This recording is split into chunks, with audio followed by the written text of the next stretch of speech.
کالا کہنا یا ظالم کہنا یا اس سزا کو ظالم کہنا یہ سری توہین رسالت ہے۔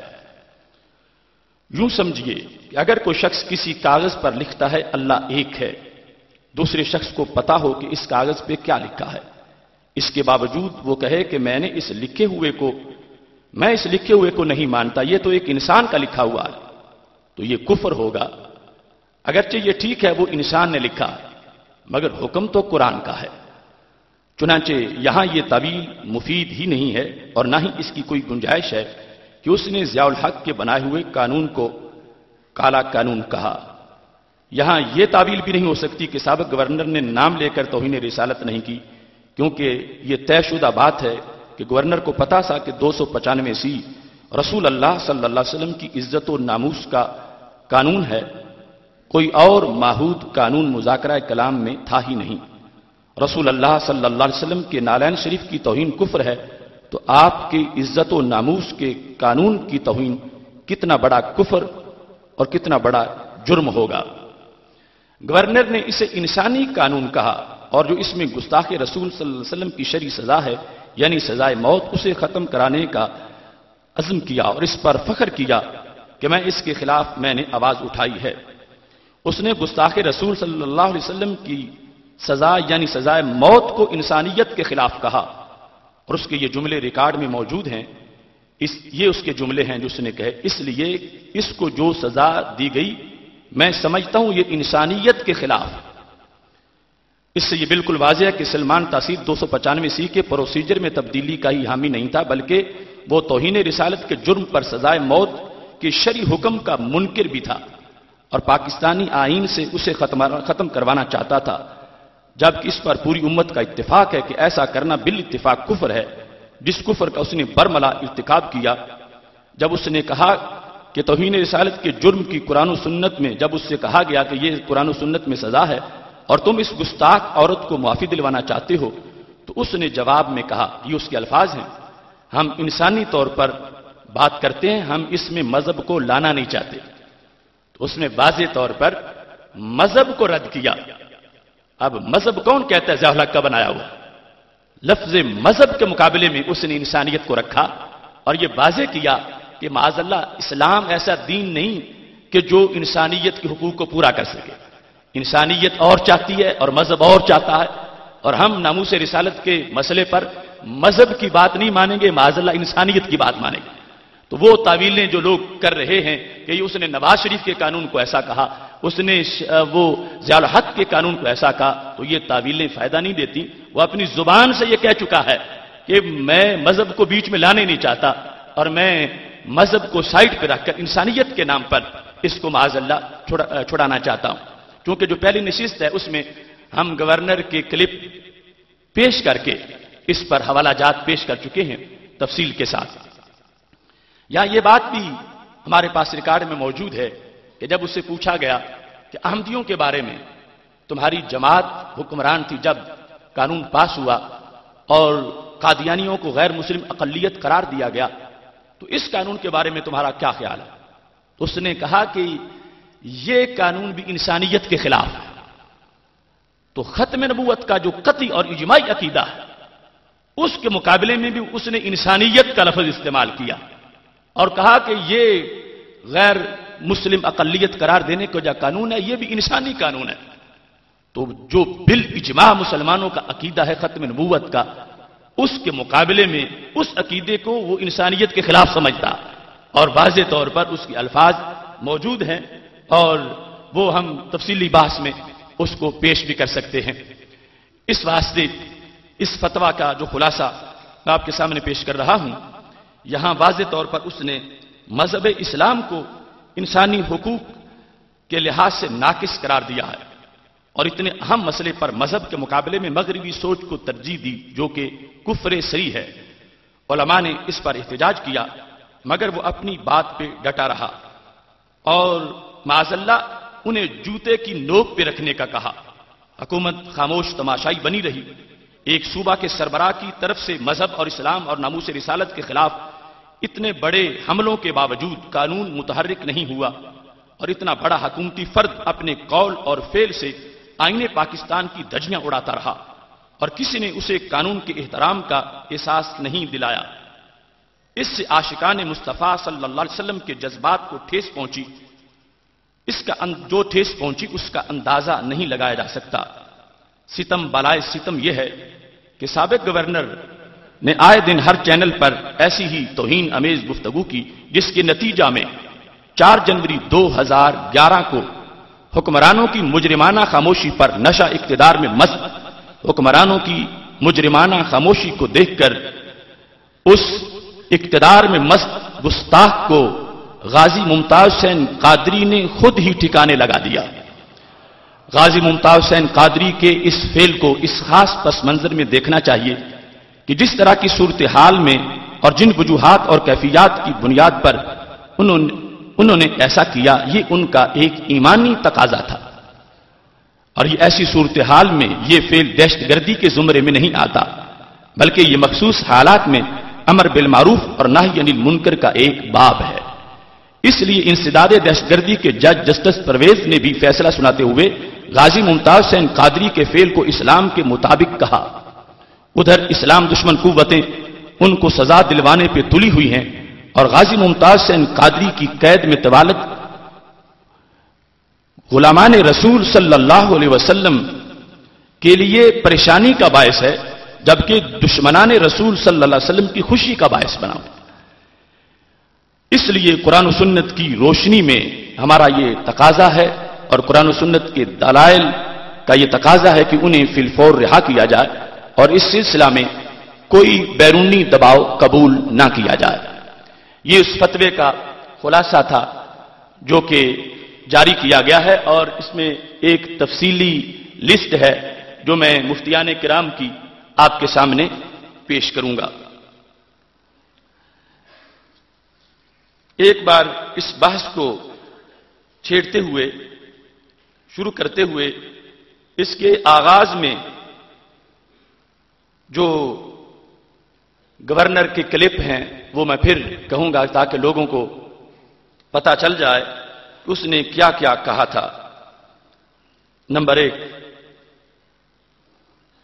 گورنر صاحب، ایک قانون آپ کی جماعت کے سربراہ نے بھی بنایا تھا 1970s میں، جس میں احمدیوں کو غیر مسلم قرار دے دیا گیا تھا۔ اس قانون کے بارے میں آپ کا کیا خیال ہے؟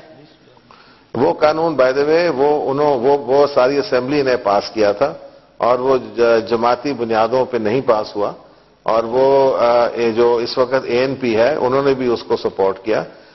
میں سمجھتا ہوں وہ ایک اگین انسانی قانون ہے، وہ کو خدا کا قانون نہیں ہے۔ اگر نمبر 2، میں آیا ہوں یہاں آسیہ بی بی کو ملنے کے لیے، اور یہ 1.5 سال جیل رہی ہے، اور ان کو سزا سنائی دی گئی ہے، جو میں سمجھتا ہوں ایک بڑی سخت اور ظالم سزا ہے۔ اور انہوں نے پروسیجر پر اعتراض نہیں کر رہا، سزا پہ اعتراض کر رہا۔ جو قرآن و سنت کا حکم ہے اس سزا کو ظالم سزا کہا۔ دوبارہ سنائیں 2 نمبر۔ میں آیا ہوں یہاں آسیہ بی بی کو ملنے کے لیے، اور یہ 1.5 سال جیل رہی ہے، اور ان کو سزا سنائی دی گئی ہے، جو میں سمجھتا ہوں ایک بڑی سخت اور ظالم سزا ہے۔ اور انہوں نے اپیل درج کی ہے صدر پاکستان کو، آصف علی زرداری صاحب، کہ ان کی سزا جو ہے معاف کی جائے۔ نمبر 3، انشاءاللہ نہیں ہونا چاہیے، اس میں مذہب کا تعلق نہیں ہے، ہم انسانی طور پہ بات کر رہے ہیں، اس میں مذہبی، ہم مذہب کو اس میں لانا نہیں چاہتے۔ اب یہ وہ واضح کفریات ہیں۔ اس نے کہا کہ مذہب کا اس سے کوئی تعلق ہی نہیں۔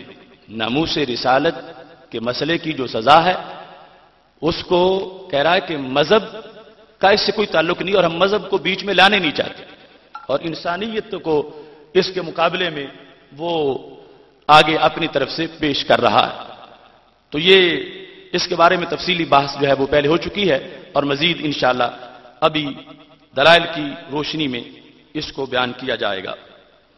یہاں یہ بات ذہن میں رہے کہ ناموس رسالت پر ہمیشہ پوری قوم کا اتفاق رہا ہے، اور آج بھی ہے، کہ سید عالم نور مجسم شفیع معظم صلی اللہ علیہ وسلم کی شان اقدس میں صراحتاً اشارتاً کنایتاً کوئی بندہ توہین کرتا ہے تو وہ گستاخ قرار پاتا ہے اور واجب القتل ہوتا ہے۔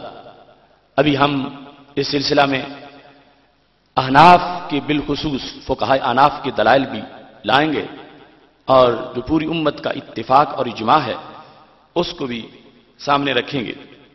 مگر بڑے افسوس سے کہا جا رہا ہے کہ آج ایک نئی تعریف سامنے آ گئی ہے۔ اس تعریف کا خلاصہ یہ ہے کہ صرف ایک صورت ہے توہین رسالت کی، اور وہ صورت کیا ہے کہ گستاخی کے الفاظ بھی صریح ہوں، کفر پر صراحتاً دلالت کریں، اور پھر اس بندے کی نیت بھی عدم کفر کا کوئی اس میں احتمال نہ ہو، اور پھر ساری امت کے علماء اس پر متفق ہو جائیں کہ یہ گستاخی ہے، تو پھر اس کو گستاخی معاذ اللہ کہا جائے۔ جبکہ یہ بات بالکل واضح ہے کہ ناموس رسالت کے مسئلے پر جس وقت کوئی بندہ کنایتاً توہین کرتا ہے کہ اس کے لفظ کو لازم آتی ہے توہین، تو وہ پھر بھی گستاخ ہے۔ اور دوسری بات یہ ہے کہ جو صریح لفظ ہو تو نیت کا اعتبار ہی نہیں ہوتا، لیکن آج جو تعریف کی جا رہی ہے ایک شخص کی طرف سے، اس میں کہا جا رہا لفظ بھی صریح ہونا چاہیے اور پھر اس کی نیت میں بھی کفر کے سوا دوسرا کوئی احتمال نہیں ہونا چاہیے، یعنی نئی تعریف گھڑ لی گئی ہے معاذ اللہ۔ اور ان لوگوں کی کتابوں میں پہلے جو کچھ ہے وہ ہم تفصیل سے پہلے اس کو بیان کر چکے ہیں پہلی نشست کے اندر۔ تو یہاں پر اجمالی طور پر یہ ہے کہ جب سیدنا عمر رضی اللہ تعالی عنہ کے سامنے مسئلہ پیش ہوا تھا، اور تفصیل کے ساتھ وہ تفاسیر میں موجود ہے، یہ تفسیر ابن کثیر اس کی جلد نمبر 1 صفحہ نمبر 513 پر بھی ہے، اور در منصور اس کی جلد نمبر 2 صفحہ نمبر 585 پر موجود ہے۔ اختصم رجلان الی رسول اللہ صلی اللہ علیہ وسلم، دو انسانوں کا جھگڑا ہوا اور وہ رسول اللہ صلی اللہ علیہ وسلم کے پاس پہنچے، محبوب علیہ السلام نے فیصلہ فرما دیا، تو جس کے خلاف فیصلہ ہوا تھا، اختصار سے کہتا ہوں، وہ حضرت عمر رضی اللہ تعالیٰ عنہ کے پاس دوسرے کو لے کے چلا گیا، تو جس کے حق میں ہوا تھا اس نے بتا دیا کہ یہ ہمارا فیصلہ پہلے رسول اللہ صلی اللہ علیہ وسلم فرما چکے ہیں۔ تو حضرت عمر رضی اللہ تعالی عنہ نے کتنے صحابہ کو اکٹھا کیا، اور حضرت عمر رضی اللہ تعالی عنہ نے اس پر کتنے دنوں اور سالوں کی بحث کے بعد کچھ فیصلہ کیا۔ آپ حیران ہوں گے جذبہ ایمانی کیا ہے، صرف اتنا پوچھا اکذالک، کہ ایسا ہی ہے کہ پہلے فیصلہ رسول اللہ صلی اللہ علیہ وسلم نے فرمایا ہے اور تم پھر میرے پاس آئے ہو؟ قال نعم، تو اس شخص نے کہا ہاں ایسا ہی ہے، پہلے فیصلہ تو رسول اللہ صلی اللہ علیہ وسلم نے فرمایا تھا اور ہم پھر آ گئے ہیں۔ فقال عمر مکانکما حتی اخرج الیکما، پھر ذرا یہی ٹھہرو میں آتا ہوں تمہارا فیصلہ کرتا ہوں۔ فخرج الیہما، باہر آئے اور ہاتھ میں تلوار تھی۔ فضرب الذی قال ردنا الی عمر فقتلہ، تو وہ جس نے رسول اللہ صلی اللہ علیہ وسلم کے فیصلہ کے بعد حضرت عمر رضی اللہ تعالی عنہ سے پھر فیصلہ کروانا چاہا تھا، حضرت عمر رضی اللہ تعالی عنہ نے تلوار مار کے اس کا سر تن سے جدا کر دیا۔ بات سوچنے کی ہے، ارے دوسروں سے رائے لینا، مشورہ عام صحابہ سے یہ تو دور کی بات ہے، وہ تو خود سید المرسلین حضرت محمد مصطفیٰ صلی اللہ علیہ وسلم مدینہ شریف میں موجود ہیں۔ حضرت عمر رضی اللہ تعالی عنہ کو بظاہر چاہیے تھا کہ ایک نیا مسئلہ پیدا ہوا ہے کہ وہ پوچھیں جا کر یا رسول اللہ صلی اللہ علیہ وسلم، اگر آپ کے فیصلے کے بعد کوئی بندہ دوسرے سے فیصلہ کرواتا ہے تو کیا توہین بنتی ہے یا نہیں بنتی؟ اگر بنتی ہے تو پھر سزا کیا ہے؟ حضرت عمر رضی اللہ تعالی عنہ سے بڑھ کے حرمت دین پر پہرا دینے والا کون ہوگا؟ آج کہا جا رہا ہے کہ حرمت ناموس رسول صلی اللہ علیہ وسلم، حرمت رسول صلی اللہ علیہ وسلم کو تم سامنے رکھ رہے ہو اور حرمت دین کا تم مذاق اڑا رہے ہو معاذ اللہ۔ تو حضرت عمر کے سامنے تھی حرمت دین، وہ دہشت گرد نہیں تھے، وہ اشدہم فی امر اللہ عمر، وہ دین کی غیرت کے ترجمان تھے. رسول اللہ صلی اللہ علیہ وسلم سے بھی جا کے پوچھنا ضروری نہیں سمجھا کہ اتنی دیر تک اپنا ایمان اس کا کیا بنے گا. فوراً سر اتار دیا ہے. اب جن لوگوں نے آج یہ قید لگائی کہ لفظ صریح ہونا چاہیے، صریح الدلالہ، قطعی طور پر توہین پر دلالت کرے، تو یہاں اس شخص نے جو بشیر نامی منافق تھا، اس نے میرے محبوب علیہ الصلوۃ والسلام کی ذات کو معاذ اللہ کوئی گالی نہیں بکی، کوئی اس نے اس طرح کا جملہ نہیں بولا جو براہ راست توہین ہو، بالواسطہ توہین بن رہی تھی کہ اس کو لازم یہ آ رہا تھا کہ یہ شخص معاذ اللہ نبی علیہ السلام کی عدالت کو مسترد کر رہا ہے، یہ بالواسطہ لازم آ رہا تھا. تو حضرت عمر رضی اللہ تعالی عنہ نے یہ ضروری سمجھا کہ یہ توہین کر گیا اور توہین رسالت کا مرتکب ہو چکا ہے، اور آگے پھر توبہ کی مہلت ہی نہیں دی. آج یہ شخص توبہ توبہ توبہ توبہ کر رہا ہے، وہاں توبہ کی مہلت ہی نہیں دی اور نیت کا سوال ہی نہیں کیا. حالانکہ وہ رسا نے بعد میں کہا ہم تو بلائی کے لیے حضرت عمر کے پاس گئے تھے، نیت یہ تھی ہمارے بندے کی، اور عمر نے مومن کو قتل کر دیا. تو رب ذوالجلال نے قرآن نازل کیا فلا وربک لا یؤمنون حتی یحکموک. محبوب عمر نے مومن کو قتل نہیں کیا، گستاخ کو قتل کیا ہے. اس بنیاد پر آج اس صورتحال میں چونکہ پہلے بتایا ہے کہ یہ سیمینار اس کے دلائل کو آپ نے سننا ہے، چونکہ بہت تفصیل اس پر بحث ہے، لیکن جو آج ایک نئی تعریف گھڑی جا رہی ہے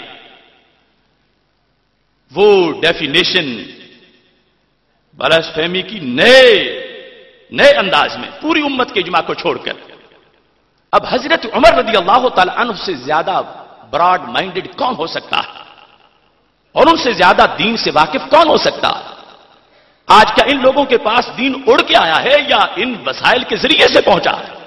تو وہاں پر حضرت عمر رضی اللہ تعالی عنہ نے ان کے اس کردار سے ہمارے پاس اس پر سینکڑوں شواہد اور بھی موجود ہیں کہ جس وقت کنایاتن بالواسطہ توہین کی گئی انہوں نے برداشت نہیں کیا اور نہ کوئی شورا کا اجلاس طلب کیا، بلکہ خود سرکار دو عالم صلی اللہ علیہ وسلم سے بھی جا کے نہیں پوچھا اور سر اڑا دیا ہے اس کا، اور مجرم قرار نہیں پائے.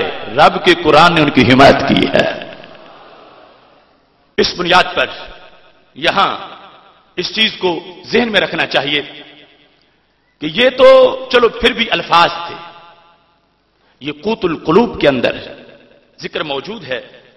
حضرت عمر رضی اللہ تعالی عنہ آپ نے ایک شخص کو بلایا جو قاری تھا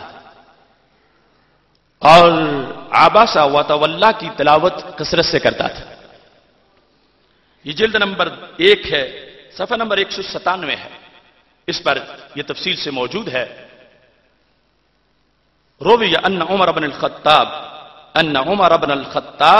رضی اللہ عنہ بلغہ ان بعض المنافقین یؤم قومہ، کہ ایک منافق ہے قوم کو وہ امامت کراتا ہے اور صرف سورہ عباسہ ہی پڑھتا ہے. فارسل، حضرت عمر رضی اللہ تعالیٰ نے بلا بھیجا. فضرب عنقہ، جو ہی پہنچتا گیا اس کا سر تن سے جدا کر دیا. اب یہاں پر تو کوئی لفظ بھی نہیں، لفظ بھی موجود نہیں ہے، تلاوت قرآن ہے. ایک تو یہ ہے کہ الفاظ ہوں ان میں دیکھا جائے صریح ہے یا کنایا ہے، اور اس کے بعد جو کر رہے ہیں نیت ہے یا نیت نہیں ہے، وہاں تو تلاوت قرآن ہے اور لفظ ہے ہی نہیں. بغض ہے دل کا چھپا ہوا بغض جو ہے اس کو شمار کرتے ہوئے حضرت عمر رضی اللہ تعالیٰ عنہ نے اس کو گستاخ شمار کیا اور اسے قتل کر دیا. آج جس کی طرف سے یہ نئی تعریف آ رہی ہے وہ اپنی کتاب تحفظ ناموس رسالت، اس کے اندر ان دونوں چیزوں کو لکھ کر وہاں لکھا ہے کہ اگر ادنا سا شائبہ بھی موجود ہوگا توہین کا تو وہ بندہ گستاخ رسول بن جائے گا. اور کہا ہے توبہ کی مہلت نہیں دی جائے گی، کہا ہے نیت کا نہیں پوچھا جائے گا. لیکن اب پتہ نہیں کیا مجبوری ہے کہ جس کی وجہ سے وہ سب کچھ جو ہے اسے پس پش ڈالا جا رہا ہے اور ایک نئی تعریف جو ہے وہ گھڑ کے معاذ اللہ سامنے پیش کی جا رہی ہے. یہاں پر